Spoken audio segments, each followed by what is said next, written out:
Iran's use of cluster munitions is creating a serious challenge for Israel's air defense systems. According to reports, Iran has started equipping some of its ballistic missiles with cluster warheads to get past Israel's advanced defenses. Experts say most of Iran's ballistic missiles can carry around 24 small submunitions. However, one system, known as the Khorramshahr missile, can carry up to 80 smaller bombs. Reports suggest that Iran is now increasing the number of ballistic missiles fitted with these types of cluster warheads. An Israeli military official said that during the current conflict, nearly half of the ballistic missiles fired at Israel were equipped with cluster munitions. This is becoming a major new challenge for Israel's air defense. Israel's systems are usually effective at intercepting ballistic missiles, but stopping the smaller bombs released by these missiles is much more difficult. Their small size and the very short reaction time make interception harder. A missile expert who advises Israeli defense companies said this method is designed to confuse and overwhelm Israel's missile defense systems. In some cases, even if a ballistic missile is intercepted, small bombs may still fall. This can happen if the missile is not fully destroyed or if the submunitions are released before interception. These smaller bombs can sometimes be intercepted by Israel's Iron Dome system, which is designed for short-range threats. However, this method is not always successful.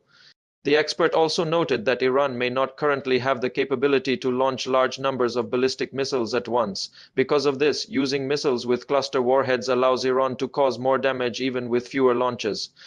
In the past, during tensions with Israel, Iran often fired dozens of missiles at once to overwhelm air defenses. But now, as the United States and Israel target Iran's missile launch capabilities, cluster munitions may be an alternative strategy to bypass defenses. Recent developments suggest this approach is already being used. Another possible reason for using cluster munitions is to reduce Israel's stock of interceptor missiles. A single missile carrying cluster bombs may require multiple interceptors to stop, increasing the cost and pressure on defense systems. According to an ammunition expert, Iranian designers may be spreading these bombs in the air to reduce the effectiveness of ground-based interceptors. These small bombs fall at high speed and spread over a wide area, making them harder to stop. The nature of these weapons suggests they may also be intended to create fear among civilian populations. Continued use could increase psychological pressure, weaken public morale, and force people into shelters repeatedly, raising economic and social costs. In recent days, the Israeli military and Home Front Command have increased public warnings about these threats. Residents are being told to remain in shelters for several minutes even after sirens stop until authorities confirm the danger has passed. People are also warned not to approach unexploded submunitions, as they can still be dangerous. The Israeli military said these bombs have an impact similar to a hand grenade. While damage may be limited in a small area, anyone nearby faces serious risk. Because these bombs spread over a wide area, they can still cause broader harm. However, the larger concern for Israel may be Iran's overall strategy.